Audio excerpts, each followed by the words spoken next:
The top projection for a Giants hitter is really nothing to write home about, but when you look at the sum of the parts and how many hitters they have who are projected to be above average, the Giants have a pretty good offense. You are Locked On Giants, your daily San Francisco Giants podcast. Part of the Locked On Podcast Network, your team every day.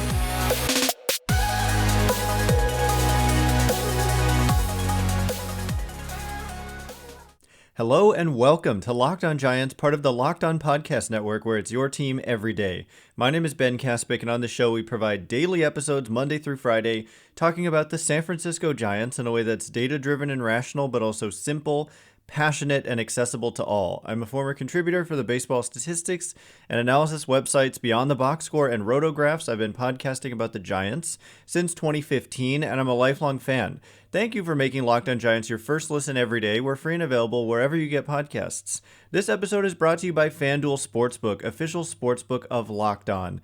Make every moment more with FanDuel. Visit FanDuel.com/LockedOn today to get started.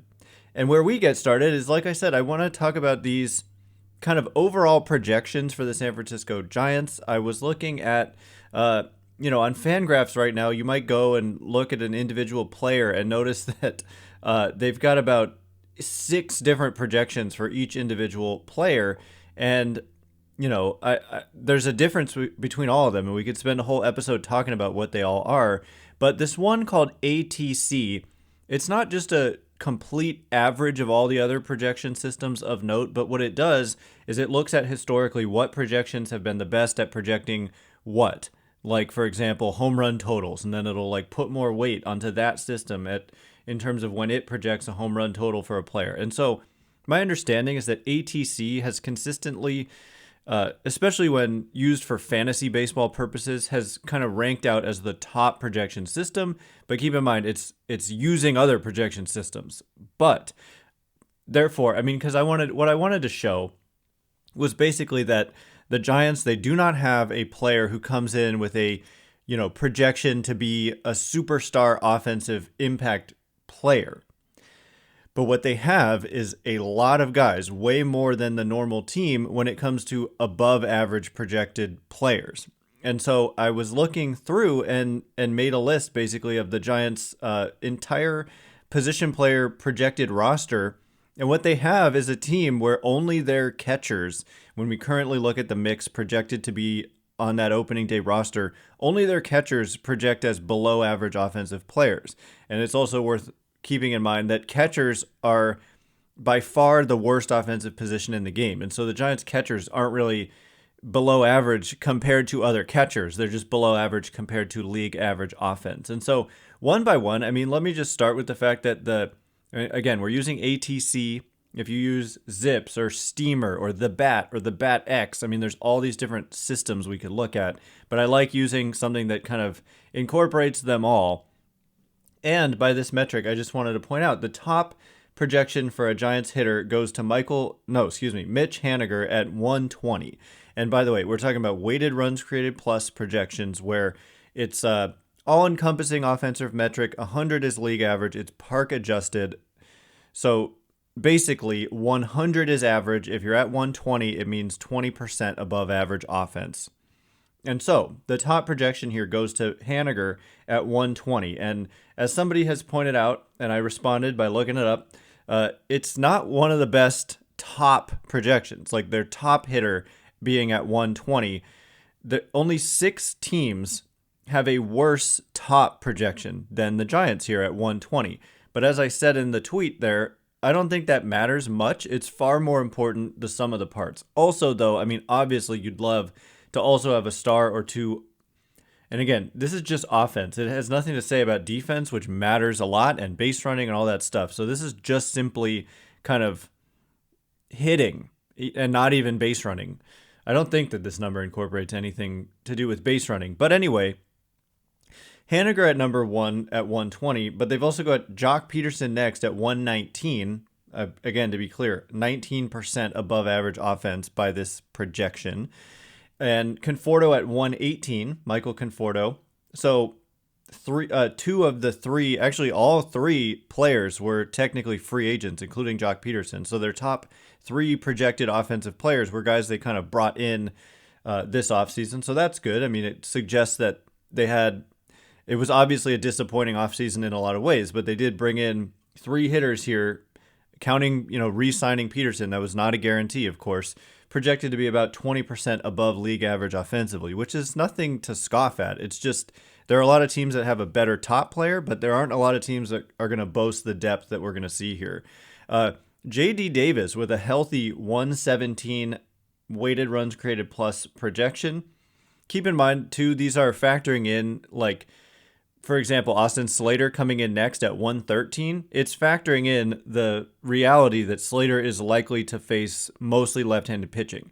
And so if it was adjusted to imagine that Slater was just going to face everybody, this number would go down. And so that matters.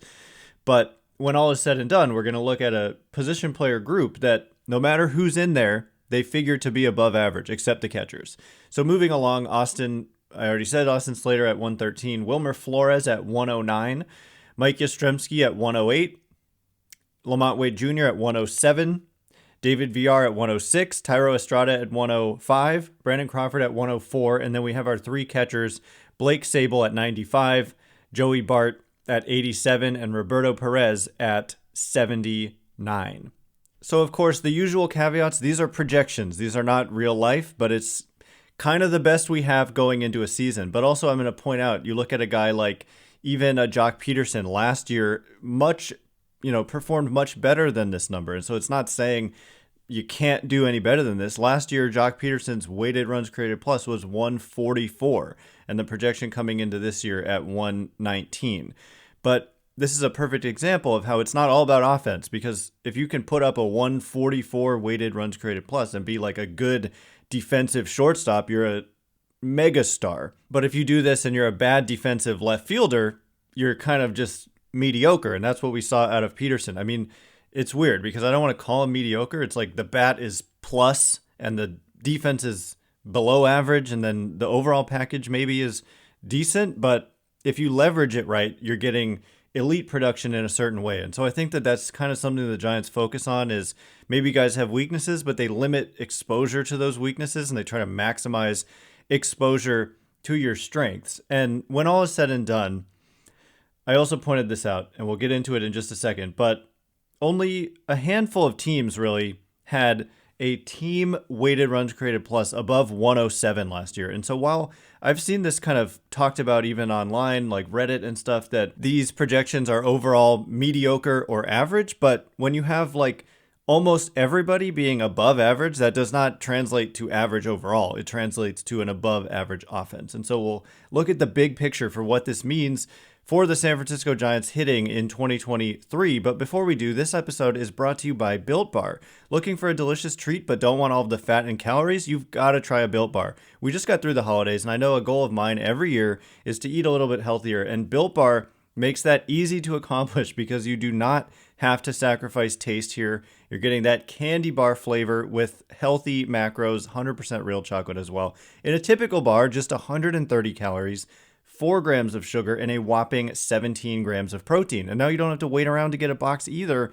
You can go to your nearest Walmart or Sam's Club. Head to Walmart, go to the pharmacy section, grab yourself a box of Built Bars. You can pick up a 4-bar box of cookies and cream, double chocolate, or coconut puffs. Or if you're near Sam's Club, run in and grab a 13-bar box with our hit flavors, brownie batter and churro. You can thank me later. All right, here we go. I just want to kind of wrap that up. I also want to get into some mailbag questions, but it's an interesting style because I also pointed this out on Twitter, but you look at like a Mike Trout and a Shohei Ohtani last year on the Angels. Mike Trout was like 80% above average offensively, and Shohei Ohtani was like 40% above average offensively. Yet the Angels overall were 7% below average offensively by this metric. And so you can have a couple guys at the top. You can have that superior best projection. I would definitely, I don't have it pulled up here, but Mike Trout and Shohei Ohtani are each going to have a better projection here than Mitch Haniger being at the top for the Giants. But if you don't have the depth behind them, it translates to simply less run scoring. And So for the Giants, this is kind of the way it felt in 2021. I'm not saying they're going to go out and win 107 games or anything close to it.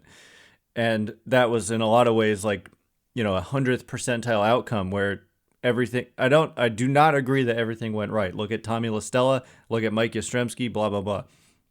But at the same time, in terms of results, everything went right. In terms of wins. But they just had so much depth, and that's kind of what I'm seeing out of this year's team. And it's not just the position player mix, it's also the starting pitching. The bullpen, because the starting pitching is so deep, it kind of puts some of those starters in the bullpen, like Junis and DeSclafani, perhaps. And then you have Doval, you have Taylor Rogers that you've added, you have Luke Jackson coming off surgery in a couple months, and then you've got some young guys, RJ Dabovich kind of right on the doorstep of the majors. And so overall, it's just a team that looks, remind me if this sounds familiar, like greater than the sum of their parts, and that their parts are just competence everywhere without that true like impact position player. I think on the mound, like Kyle Harrison has a chance to be that way. Logan Webb has a chance to be that way. Alex Cobb even has, I wouldn't put him into an ace category for sure, but as a number 2 starter, he has the potential to be really good, in my opinion. But anyway, it's just the overall kind of the way that they do it is that like it's an interesting thought experiment, right? Would you rather have 2 guys at 150, 160 in terms of this weighted runs created plus projection, and then a bunch of guys under 100? Or would you rather have like 12 guys between 104 and 120? And when all is said and done, obviously you'd like to have both. You'd like to have the depth and the stars. And I think if there's an undoing for the Giants, it's not just about hitting, it's about the overall package, because you might have a DH who's a monster with the bat, but it's just a less valuable package than a Carlos Correa who's a, monster with the bat plus a good defensive shortstop, and an Aaron Judge, same deal, even better offensively, and a good defensive outfielder. And so it's the whole package, but offensively, I just think the Giants should be fine in run scoring. And this is just an element of their team that gets overlooked far too often, in my opinion. People think they were dreadful offensively last year. They scored an above average number of runs. They outscored a bunch of playoff teams, including the Padres. You look at the Padres, this is a good example. They've got Manny Machado, they've got Juan Soto. Now they're going to have Tatis and whatever, coming back. But the Giants outscored that team last year. I think a lot of people wouldn't think that, but they did, and they outscored a couple other playoff teams as well. They almost were on par with the Astros in terms of run scoring. And so people just sleep on the Giants. I hear people say all the time the offense was dreadful. It's like, no, it was not. That's just wrong. There's just nothing really you can say that backs that up. Nothing you can point to except maybe a feeling, but this is not something you can really have a feeling about. It's pure runs and just that's it. How many runs did you score? And also, Giants play in a pitcher's park. I know it's changed a little bit in recent years, but it's still a tough place to hit, and they still scored an above average number of runs. Their overall weighted runs created plus last year was just 101.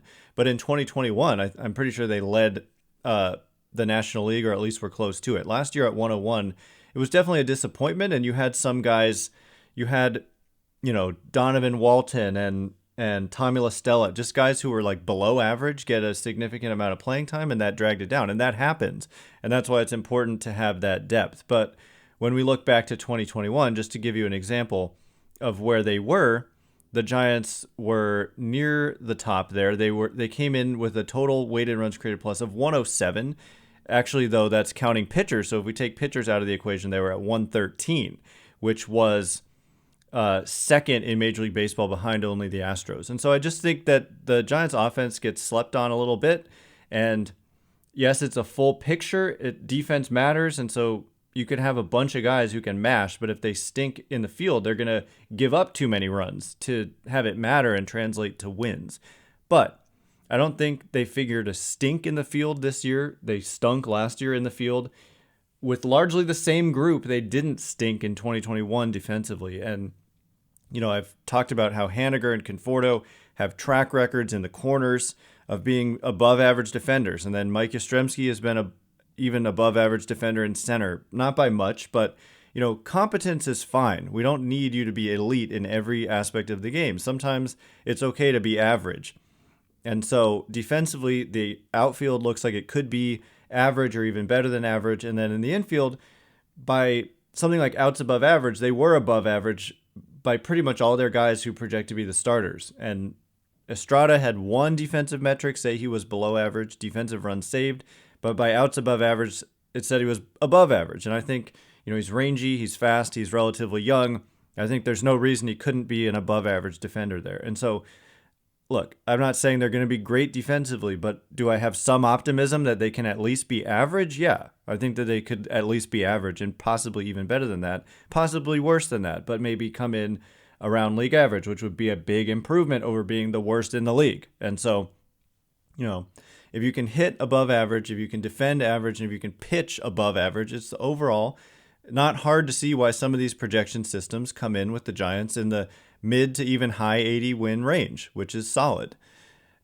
Would I like to have had the Giants land Aaron Judge and have a projection of 94 wins? Of course, but it didn't come out that way, and it is what it is. I know a lot of people hate that phrase, but it's true in this case. So anyway, that's kind of the way I see it all translating together. And if guys can stay healthy, obviously a big if, but if this is your position player group, it's a group that will score an above average number of runs, in my opinion. And also, like I said, I wanted to go a little bit deeper and mention that, so Jock Peterson had that season last year even, where he had a 144 weighted runs created plus. Well, Michael Conforto has had a season where he was at 147, 127, 158. That was in 2020 in only 54 games, but still, kind of peak Michael Conforto had an average weighted runs created plus of 133 over a 4-year 2,000 plate appearance sample. And so there's upside for, overperforming the number there. And for Mitch Haniger, he's had a season where he was at 129, 137, 121, 113. And so, overall it's at 122. So that's kind of where I would expect him to come in. I think the projection is pretty accurate, but guys outperform. That's like the average projection, and it's easy to outperform or underperform, but in the middle is that number. So coming up in just a minute, we're going to turn our attention to some mailbag questions. When is Kyle Harrison going to make the major league team? Is he going to possibly make it out of spring training? We'll get into it in just a second, but before we do, this episode is brought to you by FanDuel. The midway point of the NBA season is here, and now is the perfect time to download FanDuel, America's #1 sportsbook, because new customers get a no-sweat first bet up to $1,000. That's bonus bets back if your first bet doesn't win. Just download the FanDuel Sportsbook app. It's safe, secure, and super easy to use. Then you can bet on everything from the money line to point scores and threes drained. Currently, I'm looking at the NBA All-Star Game, which is coming up, and I'm excited about it. Team Giannis, with a spread of +3, Team LeBron at -3. Those odds are even at -110.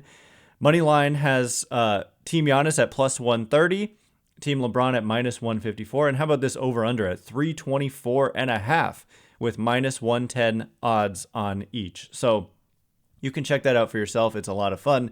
Don't miss your chance to get a no-sweat first bet, up to $1,000 in bonus bets when you go to FanDuel.com/lockedon. That's FanDuel.com/lockedon to learn more. Make every moment more with FanDuel, an official sports betting partner of the NBA. All right, here we go. I just want to get to this mailbag question and some others as well. Nolan says, does Kyle Harrison skip AAA and go straight to the majors this season? We've got on Twitter video coming out this morning of Harrison throwing off the mound in Scottsdale to hitters right now. And it's a fun question, but I think the answer is no. And, Farhan Zaidi talked with the media just the other day and basically said they've been pretty adamant about not skipping levels with guys. So, therefore, I doubt that he skips AAA. There's also not room for him, seemingly. If there's a couple injuries, even, you'd have to have 3 guys go down. So it would take a crazy scenario. But Zaidi did mention, and I agree with him, that it's pretty easy for a pitcher to prove proficiency quickly.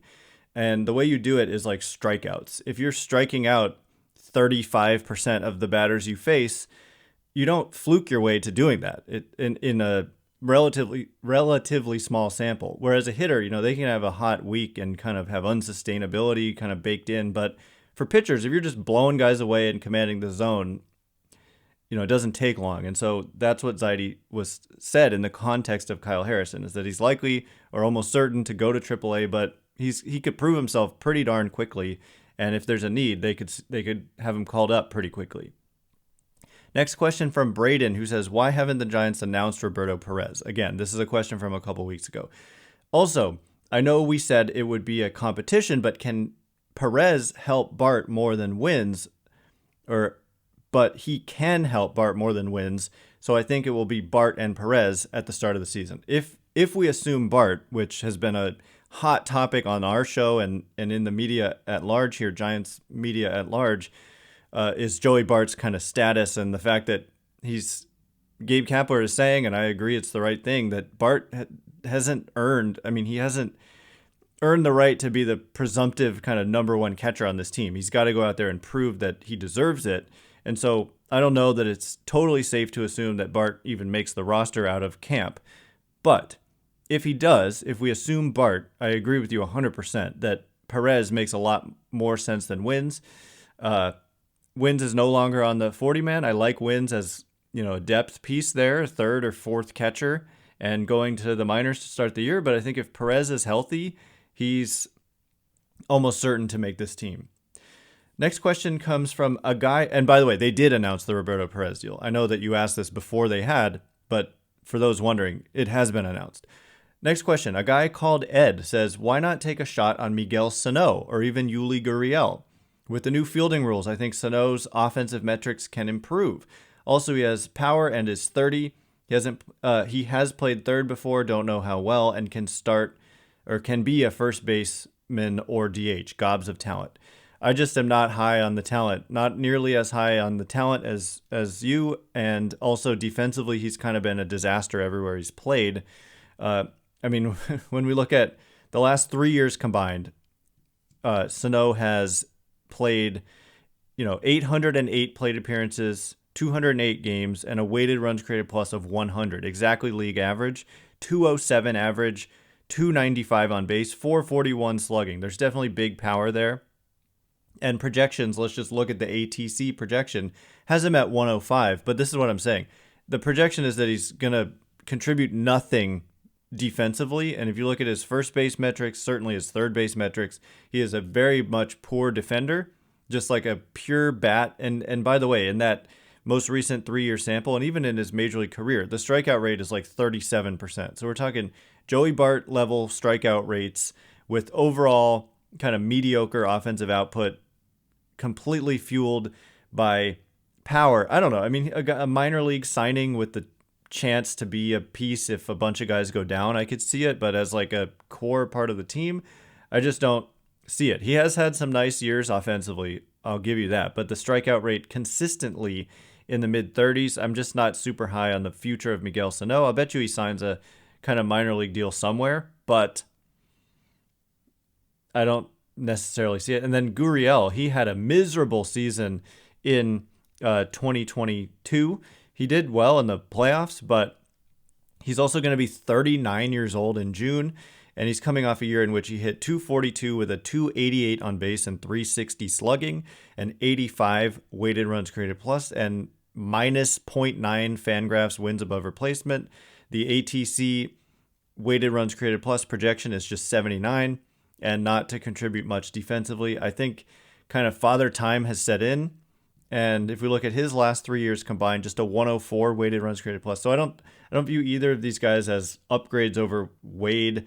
And we kind of glossed over JD Davis coming in with a projection near the top of any player on the Giants. And so, if Wade doesn't cut it, they're also working out Peterson at first base, and JD Davis can play first base and also play perhaps bad defense, just like Miguel Sano or Yuli Gurriel has been a plus defender at times, but he's going to be 39. And so I kind of get uncomfortable about how do we, decline happens at some point. And when you're 39 and you're already showing signs of it, that's kind of a guy I want to stay away from. Anyway, that is all the time we have for today. Thanks again for making Locked On Giants your first listen every day. Now make your second listen Locked On MLB Prospects. Host Lindsey Crosby is a prospect encyclopedia, and he's going deep on the MLB stars of tomorrow. He recently talked about the Giants farm system, so check that out. It's free and available wherever you get podcasts. Once again, my name is Ben Kaspick. Check me out on Twitter at Ben Kaspick, Kaspick. If you like this show, please consider rating it or leaving a review. It helps me out a lot, so thanks in advance, and thanks to everyone who's done so already. I can't wait to be with you again on Monday. We'll have the latest from spring training. So thanks again for listening. You are now Locked On Giants.